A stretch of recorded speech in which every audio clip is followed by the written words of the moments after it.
Bonjour à tous et bienvenue sur le podcast de la sagesse d'Uranus. Je vous présente la pleine lune en Gémeaux qui a eu lieu le 5 au 13e degré. Nous avons eu le passage de la lune en Gémeaux opposé au soleil en Sagittaire.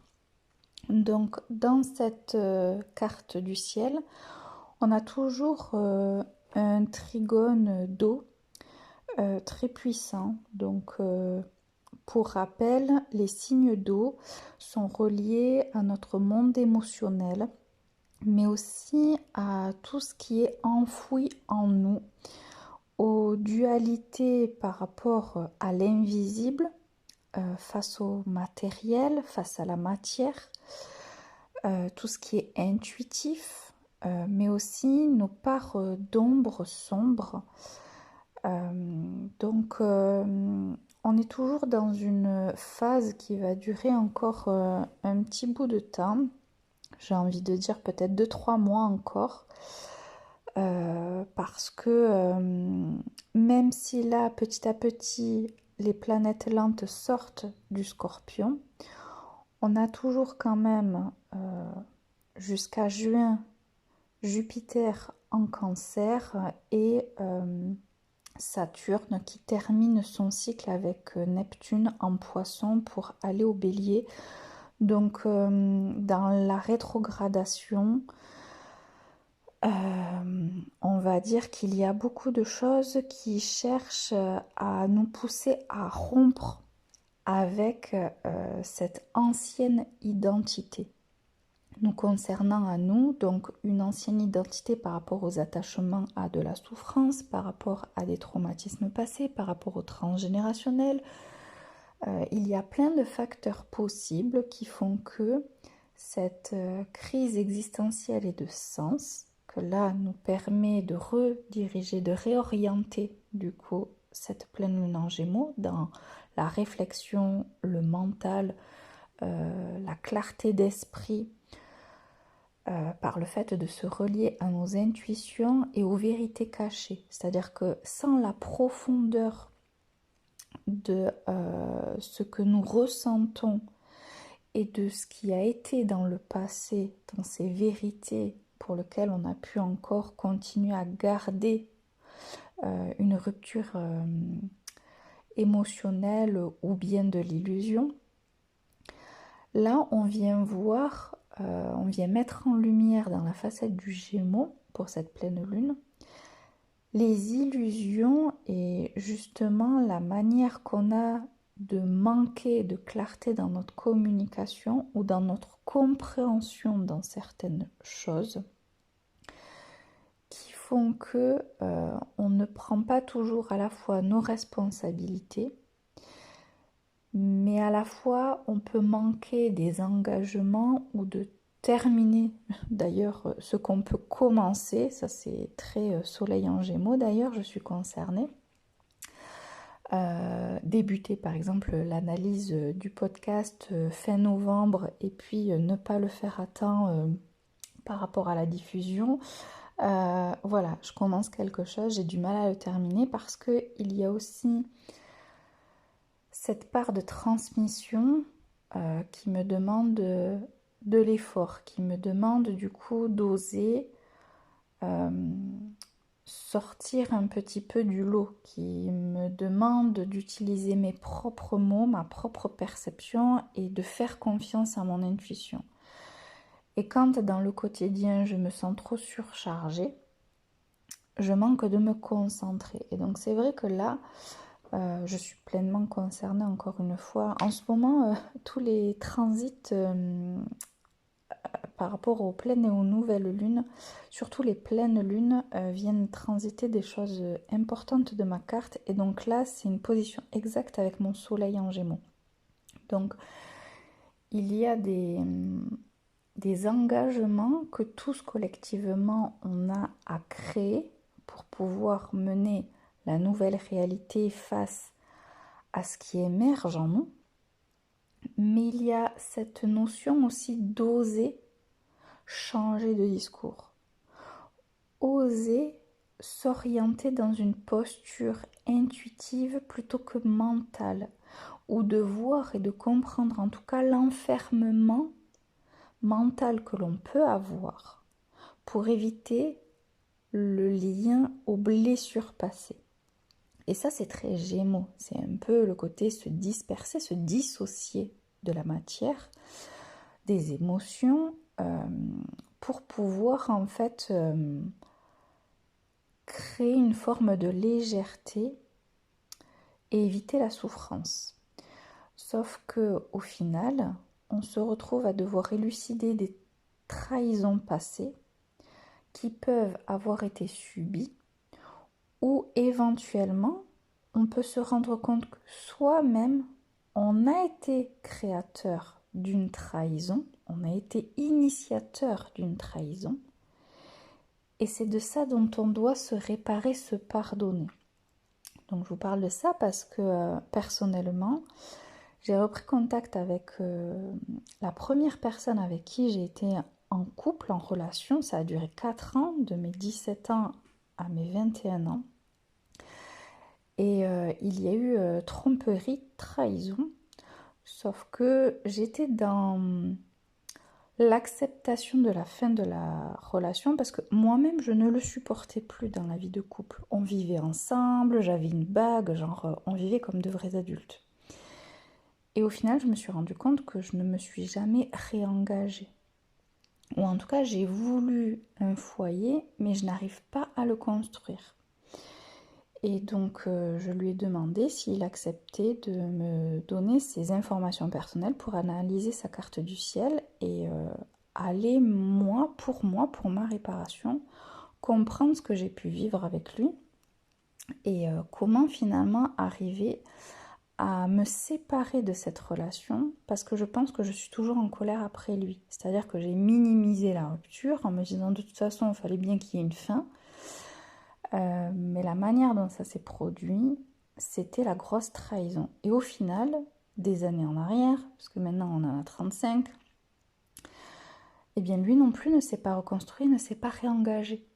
Donc c'est assez intéressant de se rendre compte en fait qu'après toutes ces années, mutuellement, c'est comme si on avait entretenu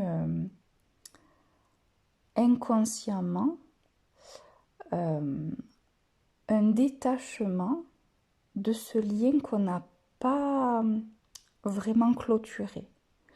Et c'est comme si là, j'avais eu des remontées émotionnelles depuis le mois dernier. Et j'ai fini par me dire, bon ben vas-y, tente, au pire, de toute façon, il ne te répond pas. Et j'ai utilisé les réseaux sociaux pour le retrouver et pour lui envoyer un message. Et il m'a répondu directement. Et du coup, c'était assez intéressant ce que lui est en train de vivre et ce que moi, je suis en train de prendre conscience.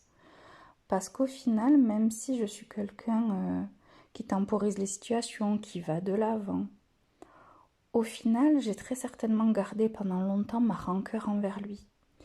Et au final, je savais que j'avais un deuil à faire pour pouvoir me reconstruire.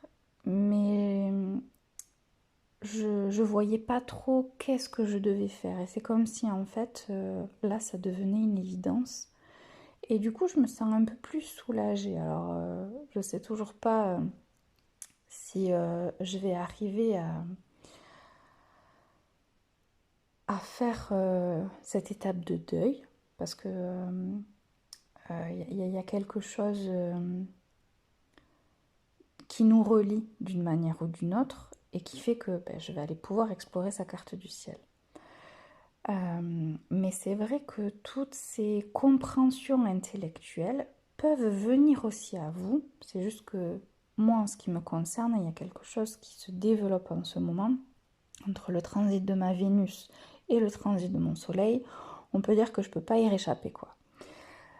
Mais vous, par rapport à votre carte du ciel et par rapport à ce que ça peut venir jouer, que vous ayez des planètes ou pas, vous avez en tout cas une maison concernée par rapport à l'axe Gémeaux-Sagittaire. Et de voir aussi le lien qu'il peut y avoir avec ce trigone d'eau, avec les signes d'eau. Donc le Cancer, le Scorpion et le Poisson.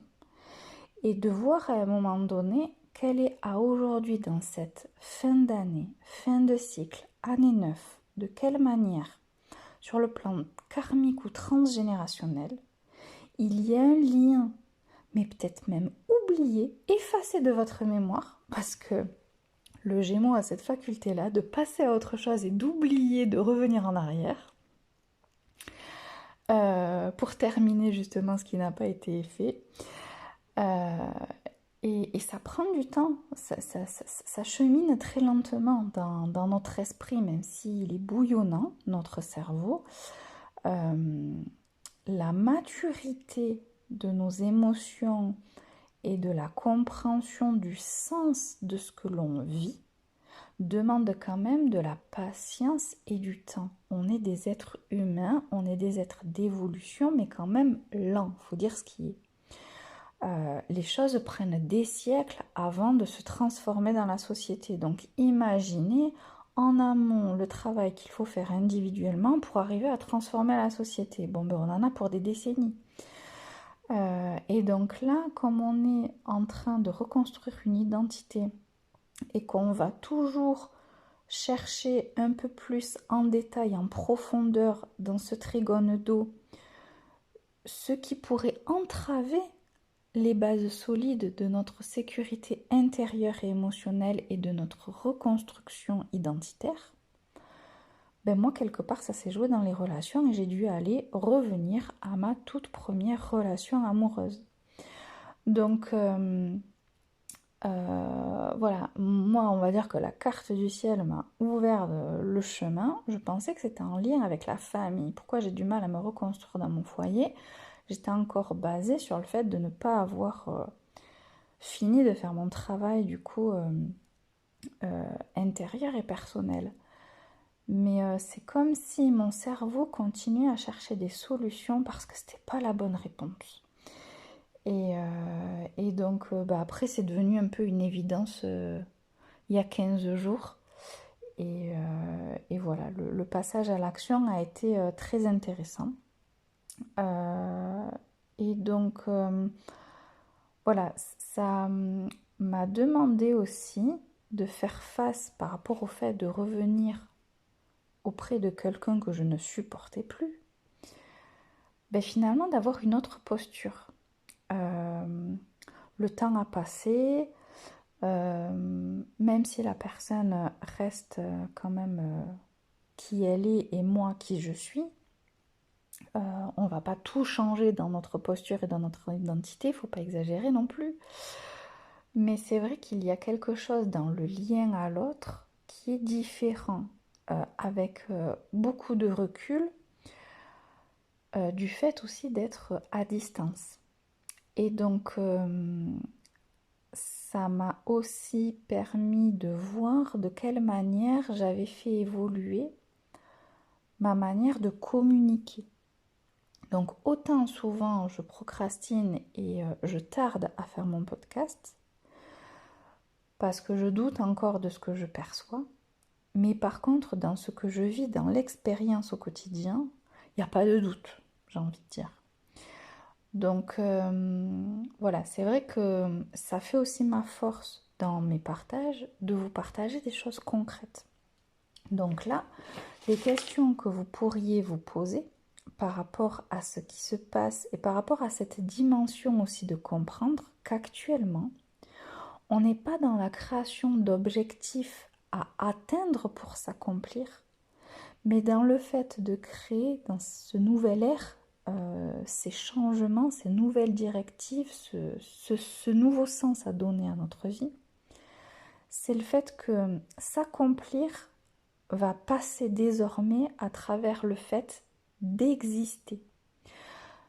Dans vraiment cette notion de présence à soi-même. Lorsque l'on manque de présence à nous-mêmes, finalement on devient négligent. Et c'est de ça dont nous parle le signe du Gémeaux, de la négligence que l'on peut avoir envers soi-même ou envers les autres, dans une mauvaise communication, dans une mauvaise perception, dans un détachement émotionnel, dans cette manière de se dissocier. Or, il est temps de se réunir, de se retrouver, et plus on va être présent à soi-même, plus on va être responsable, plus on va se sentir en sécurité émotionnelle grâce à cette présence.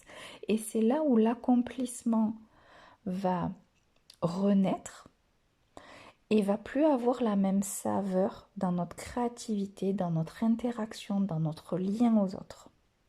Et c'est là où un nouveau sens se conduit aussi sur le plan collectif. Puisque du coup, la notion d'accomplissement, c'est comme la notion de bonheur, chacun en a sa définition. Pour autant, collectivement, il y a un nouveau sens à donner à quel est le bonheur dans la vie. Et on revient aux choses simples. Ça devient une nécessité quand on parle d'authenticité, quand on parle de simplicité de la vie. C'est vraiment sortir de cette notion de productivité, de suivre un mouvement collectif pour revenir à l'essence même de nous-mêmes. Donc, retenez vraiment qu'à partir de maintenant, le vrai accomplissement peut être juste et dans une clarté émotionnelle et psychique qu'à travers une présence envers soi-même. Donc les questions que vous pouvez vous poser, c'est avec qui suis-je 100% moi-même? Avec qui je ne me retiens pas de dire ou de faire par peur de déplaire? Quand on se sent aimé et en sécurité à travers le lien, il y a aussi quelque chose à comprendre vis-à-vis de nos masques et de notre manière de manipuler l'attention. Et c'est ce que fait le Gémeaux. Donc là, la Lune en Gémeaux, elle montre aussi les travers de la manière qu'elle a de manipuler les mots, les discours, les conversations pour pouvoir finalement se protéger de la vulnérabilité. Parce que c'est un signe yang. Donc, dans ce rapport aussi masculin-féminin, ça peut être intéressant de faire le point où est-ce que vous en êtes dans cet équilibre yin-yang. Il y a aussi, à travers le signe du Gémeaux, une notion de liberté qui est très importante. Et donc, quelque part, la question que vous pouvez vous poser, c'est auprès de qui je me sens libre d'être imparfaite et reconnue pour ma sensibilité. C'est hyper important cette question. Parce que là, ça va faire du ménage vis-à-vis des personnes que vous fréquentez. Sachant que, je le rappelle, on est la somme des 5 personnes que l'on fréquente le plus au quotidien. Personnellement, il va falloir que je me mette à me resociabiliser un petit peu plus encore. Et donc après, il y a aussi cette notion de ne pas rechercher à être aimé pour quelqu'un que quelque part on n'est pas. C'est-à-dire que on se projette à devenir quelqu'un, ou en tout cas on se dit être quelqu'un. Mais est-ce que ce que vous dites est réellement la vérité par rapport à ce que vous faites? Moi, par exemple, la remise en question, ou en tout cas les efforts supplémentaires que je vais devoir encore déployer, ça va être sur mon site internet. Ça fait 1 an et demi que ça dure, je ne l'ai pas terminé, j'ai fait une superbe carte de visite. Si ça continue, je vais commencer par me faire passer pour une menteuse. Parce que ce que j'ai inscrit sur cette carte de visite, je n'ai pas terminé de le matérialiser sur le plan informatique. Et en fait, comme je suis braquée et en difficulté là-dessus, là, je commence à me rendre compte que le temps passe, qu'au début, je me disais, bon, c'est pas grave, je ferai ça un peu plus tard, je prends le temps, j'arrête de me mettre la pression. Mais en fait, je suis passée de ne plus me mettre la pression à ne plus rien faire. Et donc là, je vais avoir des congés et je vais vraiment devoir déployer mon énergie pour pouvoir aller jusqu'au bout Et il est hors de question qu'au 1er janvier, mon site internet ne soit pas terminé. Donc je vais devoir me remettre la pression pour pouvoir justement honorer mon soleil en Gémeaux et reprendre cette nouvelle directive, cette réorganisation dans mes discours et dans mon engagement qui est à la fois envers moi, envers mes clients et dans ma posture professionnelle. Donc, euh, donc voilà, c'est vrai que là-dessus aussi, euh, faites le point puisqu'on arrive aussi en fin d'année. Donc souvent, fin juin et fin décembre, j'organise en visio une rencontre pour pouvoir faire le bilan euh, annuel de mi-parcours. Donc si ça vous intéresse, envoyez-moi un message, comme ça je vous inviterai à me rejoindre. Voilà, ça permet vraiment d'aller en profondeur sur une introspection et de déclencher aussi une nouvelle dynamique pour le début de l'année.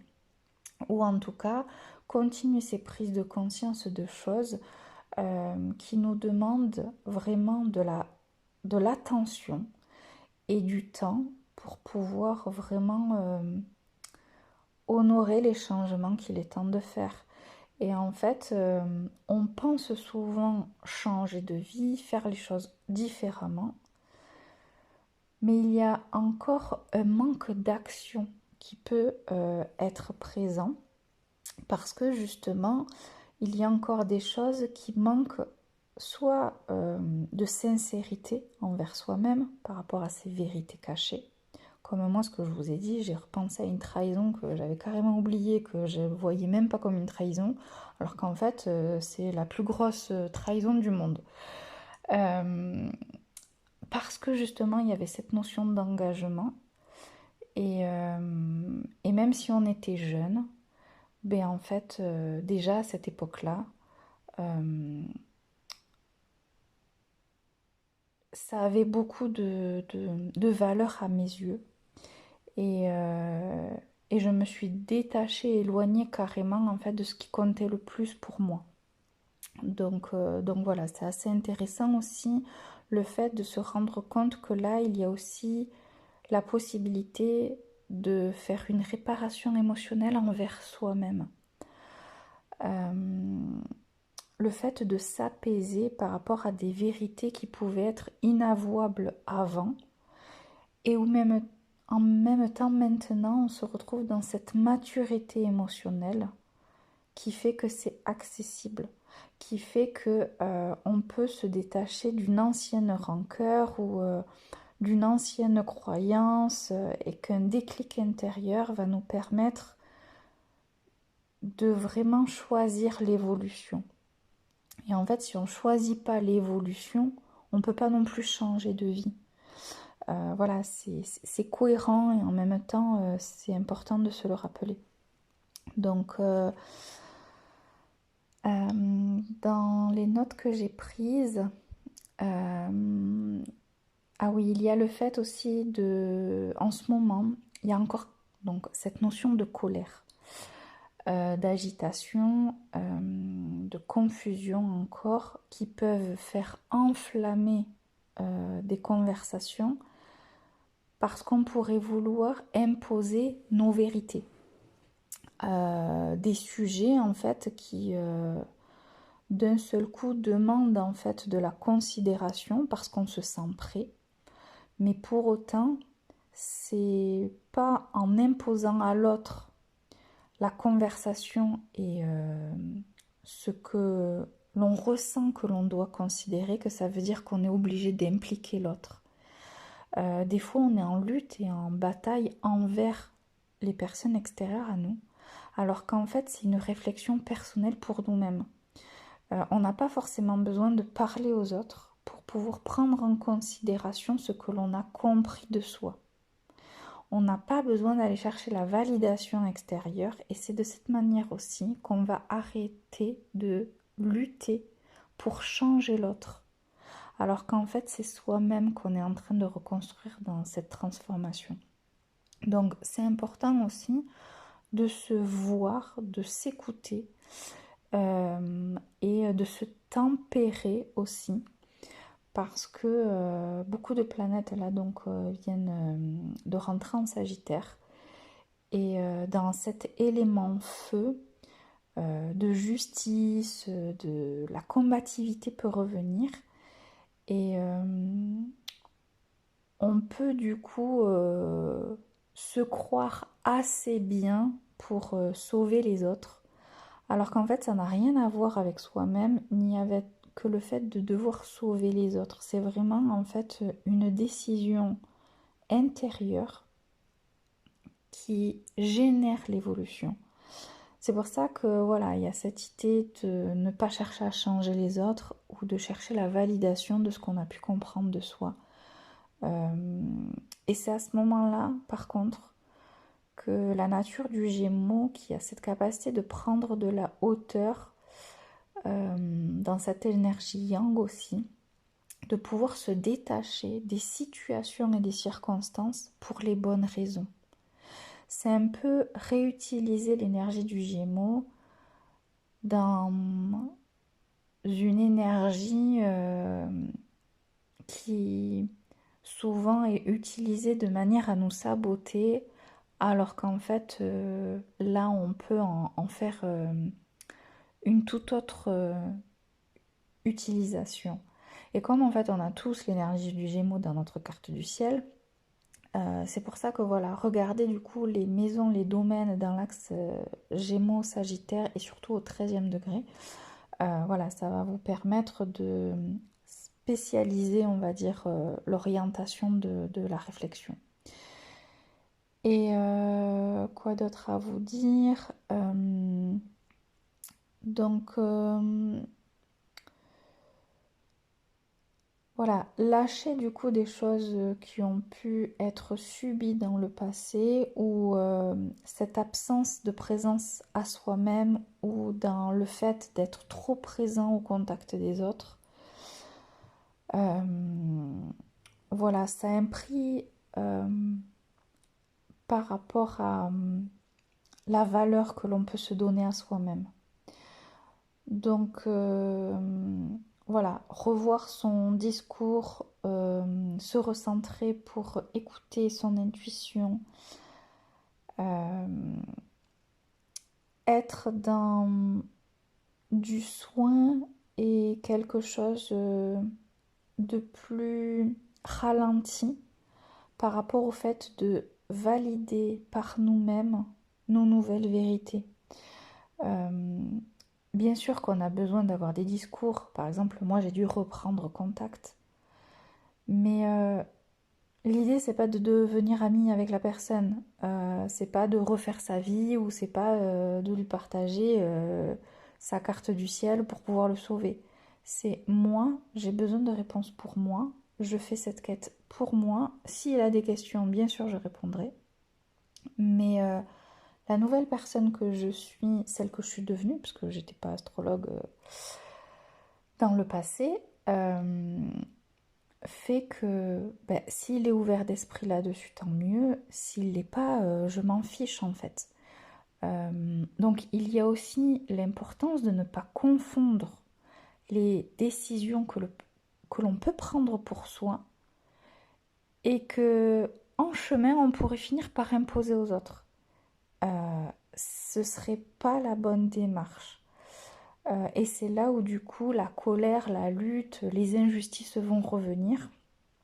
Et c'est pour ça aussi attention aux périodes de fin d'année, le fait de retrouver sa famille, parce que par rapport à ce transgénérationnel, par rapport à ses ressentis, ses perceptions, des choses du coup qui pourraient ne pas se dire, mais que vous auriez pu découvrir par vous-même, eh bien vous pouvez parler de vous, de ce que vous avez découvert, mais pas forcément de remettre en question les autres qui n'ont pas voulu considérer ce que vous avez découvert. C'est important aussi, parce que chacun dans son processus d'éveil n'a pas toujours le même niveau de conscience. C'est pas parce qu'on fait partie d'une famille que du coup on a la tête sur les deux mêmes épaules.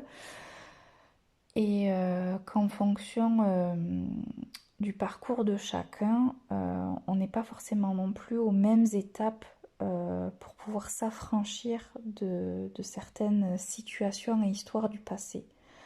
Donc voilà, il y a aussi de l'indulgence à avoir, je pense, en période de fête. Et là, sur ces 15 prochains jours,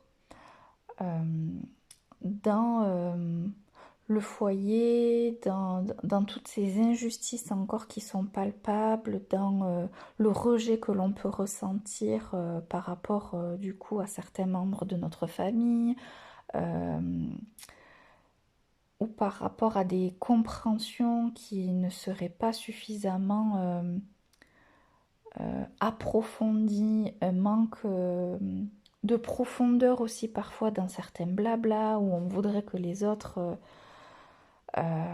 changent de posture et de regard sur la vie. Il y a dans cette forme de crise existentielle et de transformation intérieure, la dualité est encore présente en fait au contact des membres de notre famille. Donc on ne peut pas toujours avoir du soutien non plus de leur part. Et c'est important en fait de se positionner en tant qu'adulte dans ce qui est vrai pour nous, pour dire qui nous sommes, qui nous voulons être aussi parfois, et où même si c'est encore bancal parce que c'est en transition, ça permet vraiment de se recentrer à parler de soi, plutôt que de passer notre temps à radoter des histoires du passé. On peut du coup avoir besoin de faire le lien entre des histoires passées et ce que nous, on a compris de nous, mais toujours revenir au centre, cette présence à soi.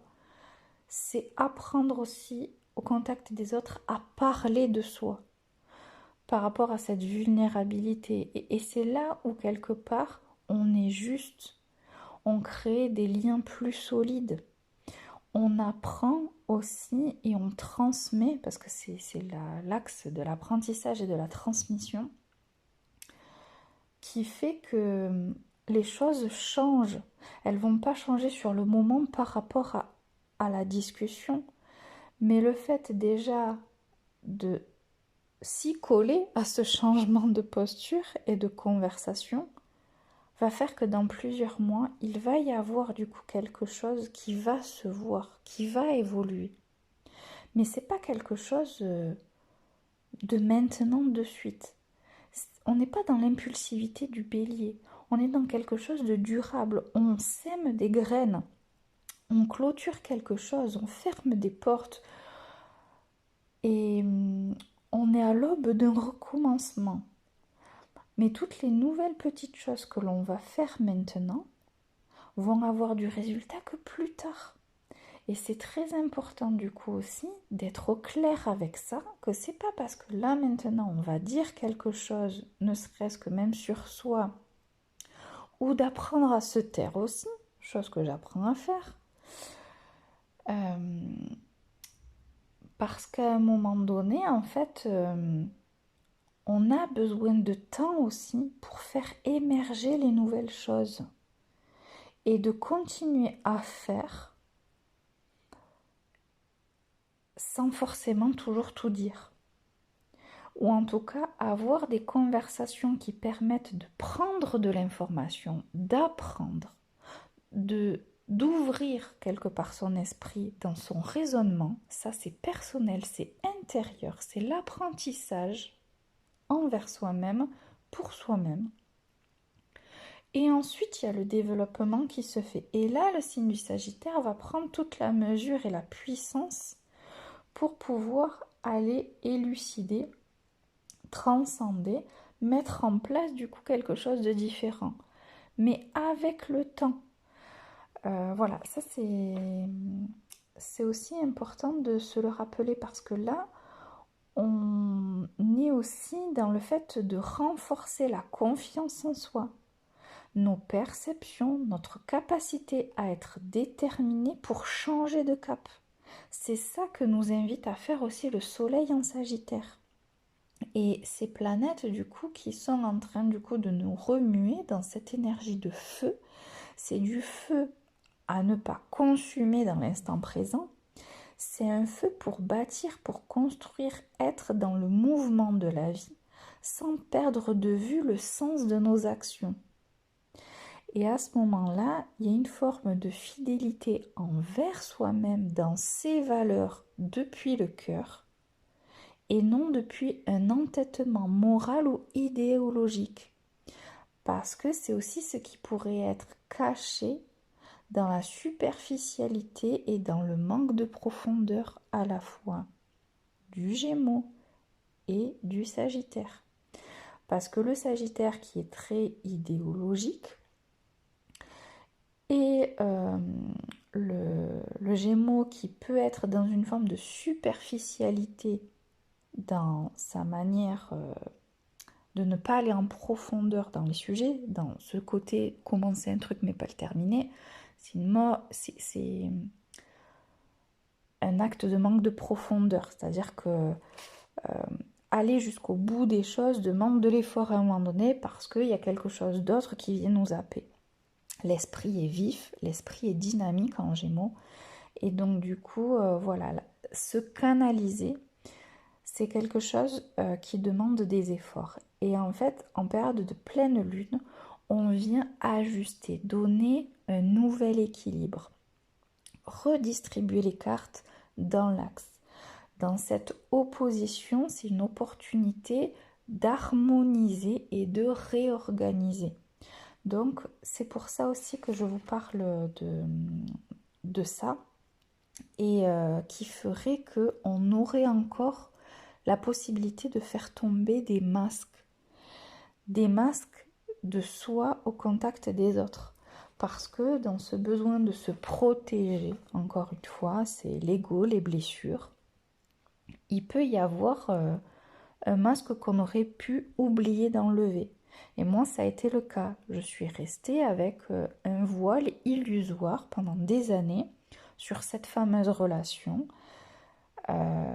Et en fait, finalement, j'ai fait évoluer des choses par rapport à ce que j'ai vécu dans mon enfance où j'ai utilisé ce masque-là. Mais c'est comme si j'avais tellement été focalisée sur mes blessures personnelles que j'en avais oublié finalement une situation que j'ai subie et que j'ai mis au placard parce que en fait j'en voulais plus de cette situation et de cette relation. C'est quelque chose du coup qui m'a atteint, mais qui m'a atteint en silence en fait. Et c'est comme si sur cette situation-là, j'avais oublié de lever le voile.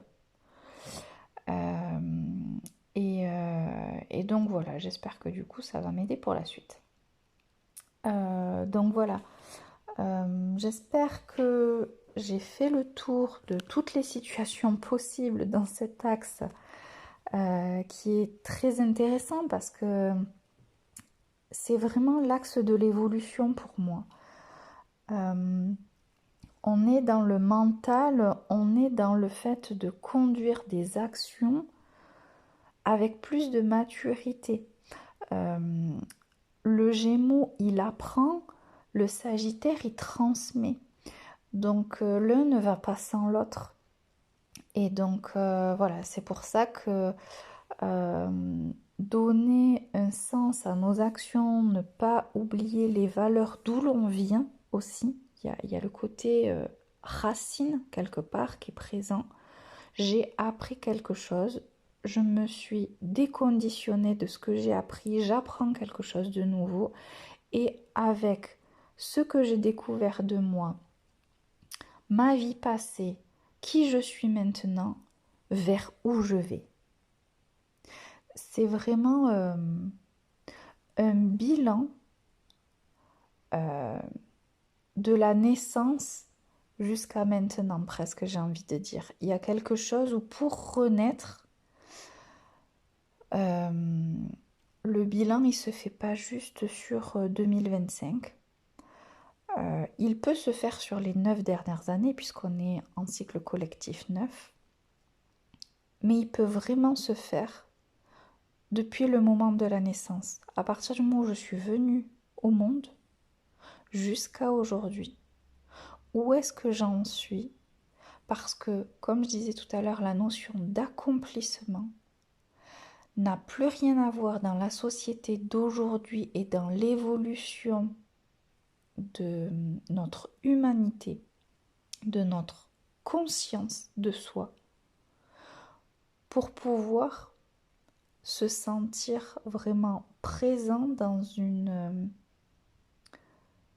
manière plus humaine de vivre notre vie. C'est encore abstrait, mais ça arrive.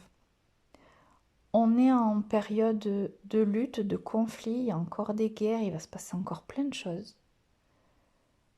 Mais plus on est dans la destruction, plus on se rapproche de se réunir, de cette subtilité qu'est la vie d'être humain. Voilà, je vais m'arrêter là. J'espère que ce que je vous ai partagé, ça va vous aider. Donc pour rappel, à la fin du mois, je vais faire une visio pour justement faire le bilan de toute l'année. L'année prochaine, donc en janvier, il va y avoir de nouveau une rencontre astrologique à Prunelli. Donc pareil, si vous êtes intéressé, que vous êtes sur la plaine orientale, le week-end du 18 janvier, voilà, il y aura une rencontre en présentiel. N'hésitez pas, si vous voulez une analyse de thème, de m'envoyer un message également pour faire votre demande. Et puis pour du coaching aussi, un peu plus ponctuel, si vous traversez une situation, voilà, sachez que je n'ai pas besoin de vous proposer une prestation complète de votre analyse de thème pour pouvoir vous coacher, vous accompagner, vous bousculer à prendre les choses en main, à apporter de la clarté et à poser des mots sur ce que vous avez besoin de conscientiser. Je vous remercie de m'avoir écouté. Je vous dis à très bientôt pour un prochain épisode.